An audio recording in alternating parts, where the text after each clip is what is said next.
Hey, Eagle fans, I'm Thomas Mott. Welcome to Philadelphia Eagles Now. Before we start today's video, make sure you guys are subscribed because we are halfway to 21,000 subscribers. We're at 20,485 subs, which, by the way, is crazy. I appreciate each and every one of you guys to go ahead and subscribe and follow the channel. But if you're new, and a lot of people are, because, of course, they're jumping on the Eagles bandwagon after a Week 1 win over Atlanta, go down below and subscribe. Help us get to 21K.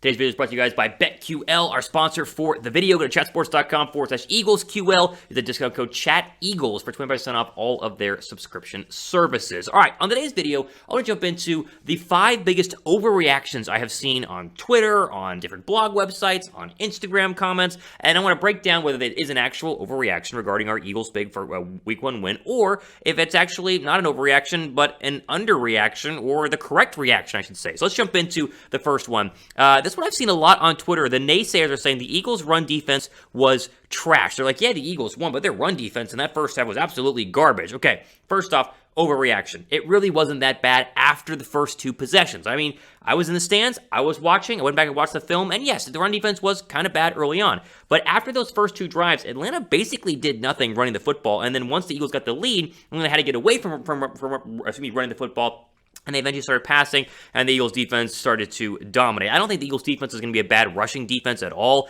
They've been a top 5, top 10 rushing defense the past couple of seasons, and if you look at where some of the other winners from Week 1 and where they ranked in terms of total rush defense or rush yards allowed, they're middle of the pack, but alongside every other team that won, right? So Seattle was 16th. They gave up 113 yards last week. They won. San Francisco gave up 116. They won. The Steelers gave up 117. They won. There's Philadelphia there at number 19. And then the Dolphins, they gave up 125, and they won. So I think Philadelphia will be better. I think it's a very good test on Sunday against the 49ers, a very good rush team in and amongst themselves, even though running back Raheem Mostert is going to be out. But I don't think that just because the Eagles gave up 124 yards rushing to the Atlanta Falcons, who have a head coach who most notably comes from a Titan scheme that ran the ball very, very well in Tennessee the past couple of years, I don't think them giving up a lot of yards is really a big deal. I'll say that's an overreaction. They'll be just fine going forward.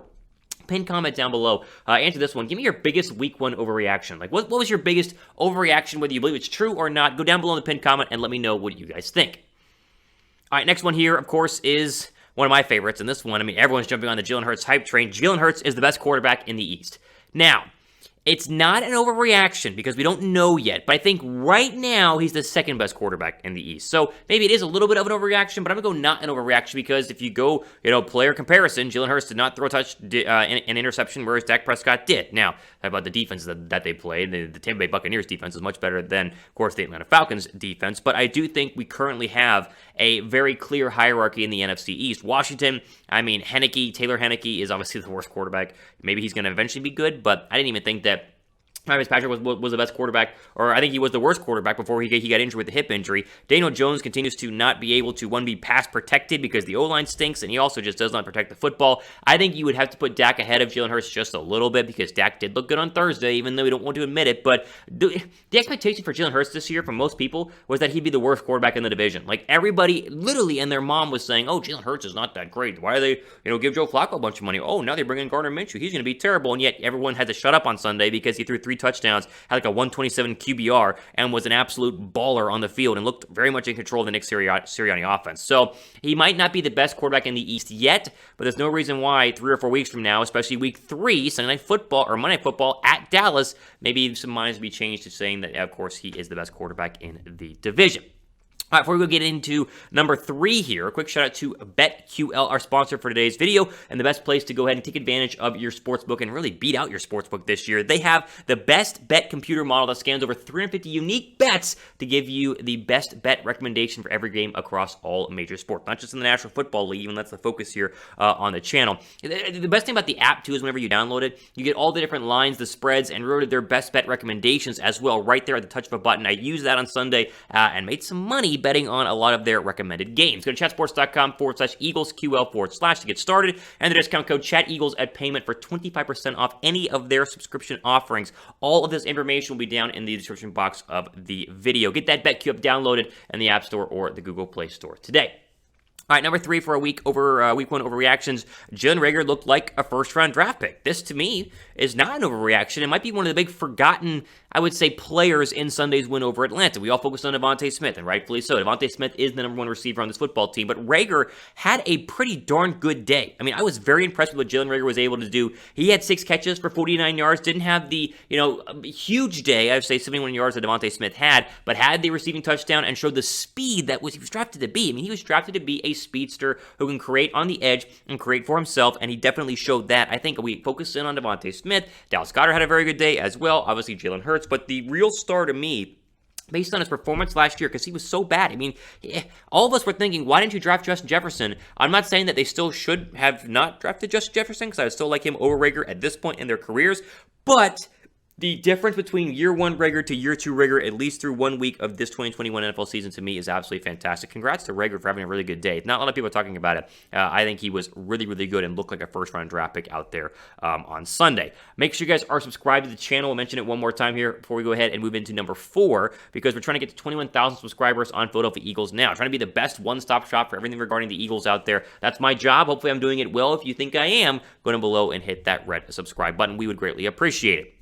This might be my best overreaction, because this is all over Twitter right now.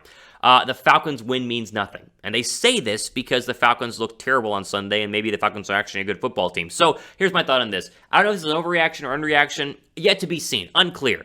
There is still a lot of people, I live in Atlanta, we know this, we've talked about this on the channel, there are a lot of people here in Atlanta that do think the Falcons are severely overrated. Now, I thought that going into the year, was one of the few people who said the Falcons might win 6 or 7 games, maybe, whereas most people here said the Falcons were going to win, an 8 or 9 win football team. Colin Cowherd picked them to win 9 games before the start of the year. They looked terrible on Sunday. Now, the question is that because Philadelphia is so good, or because the Falcons are genuinely that bad? And I think that you can make an argument for both sides. Like, I don't know how to pick this yet. I need to see more. It's unclear. I need to see more football games. If the Falcons play well against the Bucs on the road next week, then maybe the Falcons are a decent football team. If the Eagles get waxed by the 49ers, then maybe the Eagles aren't a good football team, right? So there's a lot more that needs to be seen, but I'm not going to sit back and say that the Falcons win means absolutely nothing, because the Falcons still have a ton of talent. Matt Ryan is still a good quarterback. They still have some decent defensive players, not great, but decent defensive players, and their star power on the outside of Kyle Pitts, Russell Gage, and Calvin Ridley was completely neutralized by the Eagle defense. So I want to give credit to Philadelphia. I'm not going to sit back here and say this win means nothing because the Eagles were playing a bad football team. If the Eagles get blown out by the 49ers next week, then maybe we can go ahead and talk about the fact the Falcons are absolutely trash. But if the Eagles beat the 49ers or are competitive against the 49ers, then I think people will start to buy in even more so after seeing them play a much better team on paper than what the Falcons went ahead and trotted out there. Okay, quick shout out to BetMGM. And again, we talk about the best way to take advantage of your sports book. This is the best place to get your bets in. Go to chatsports.com/EaglesMGM, and then go ahead and deposit $10 into your account, bet the $10, and then you receive a free year of BetQL within 24 hours of your wager settling. Now, I mentioned BetQL. It's the best place to get the spreads, the over-unders, the player prop bets, and all of their best bets of the week using their best bet computer calculator. Again, chatsports.com/EaglesMGM/. Go down below in the description box. The link will be down there as well.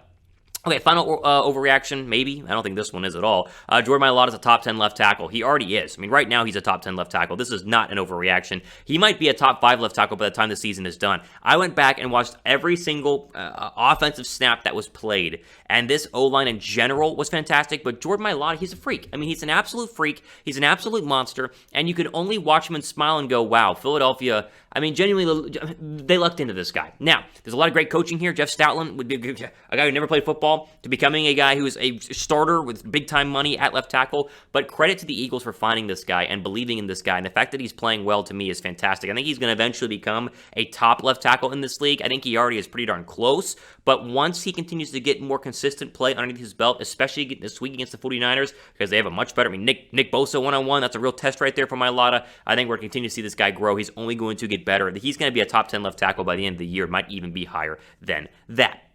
Finally, I keep mentioning the 49er game. We're going to talk more about this later on in the week, but this is a really, I mean, you talk about overreactions. If the Eagles beat the 49ers, I don't know how saying Philadelphia is the team to beat in the NFC East would be anything but a positive reaction or the right reaction, because if you don't think Atlanta was good, you probably do think the 49ers were good. And even though the Niners defense gave a lot of points in the fourth quarter to the Lions, they're way better. I mean, overall personnel, way better than Atlanta. The Eagles defense is going to have their hands full. The scheming of Kyle Shanahan is fantastic. I mean, they're really, really good. I think the 49ers are 3.5-point favorites at Lincoln Financial Field, and so obviously we'll cover this on the channel, but this is really the matchup that's going to tell me everything I need to know about the Eagles. Atlanta was great, a lot of fun, want to know, move on. And if they're competitive and if they even beat the 49ers on Sunday, that is huge going forward for my belief in this team winning the East and being a potential, playoff-bound football team in the end.